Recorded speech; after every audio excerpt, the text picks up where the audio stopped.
अस्सलाम वालेकुम दोस्तों, इस वीडियो के अंदर मैं बहुत ही अच्छी ट्रिक आपको बताने लगा हूँ। अगर आपके घर में भी इस तरह का एलईडी बल्ब है तो उसको फेंकने की ज़रूरत नहीं है अगर ख़राब हो गया हो तो इनमें थोड़ा-सा फ़ॉल्ट होता है तो उसको आप जो है ना घर पे खुद ही रिपेयर कर सकते हैं, ईज़िली कर सकते हैं और अपने बल्ब को ठीक कर सकते हैं। मेरे घर में बहुत सारे ऐसे बल्ब लगे हुए हैं जो कि इस तरह ख़राब हो गए थे और उनको मैंने दोबारा ठीक करके लगा दिया। तो अभी वो बहुत अच्छे से वर्क कर रहे हैं। तो यहाँ पर आपने थोड़ा-सा फ़ोकस करना है, बल्ब को इस तरह ओपन करके ढक्कन इसका ओपन कर लेना है, आपने थोड़ा-सा प्रेस करना है या स्क्रू ड्राइवर की मदद से इसको खींचेंगे, ठीक है, साइड से इसको दबाएँगे तो ये ऊपर से इसका होल जो है ना होल उतर जाएगा, ठीक है, तो ये आपके पास एलईडी इस तरह नज़र आ जाएगी। इस एलईडी को आपने फ़ोकस करके गौर से देखना है, ठीक है, और तमाम एलईडी को जब आप देखेंगे तो उसमें कोई ना कोई डिफ़रेंस थोड़ा-सा नज़र आएगा। जो ख़राब एलईडी होगी ना, तो उसमें ब्लैक सा कलर होगा, ठीक है, ब्लैक सा डॉट डला हुआ होगा, तो आपने क्या करना है उसको ट्वीज़र की मदद से जो है ना उखेड़ लेना है, ऊपर से उतार लेना है और उतारने के बाद वहाँ पर आपने सोल्डरिंग कर देनी है।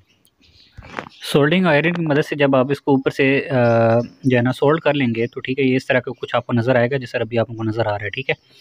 तो उसके बाद आप इसको यूज़ कर सकते हैं, तो इंशाल्लाह कोई इशू नहीं आएगा। और यही बल्ब हमारे सेन के अंदर जो है ना अभी भी वर्क कर रहा है और अल्हम्दुलिल्लाह कोई इशू नहीं है।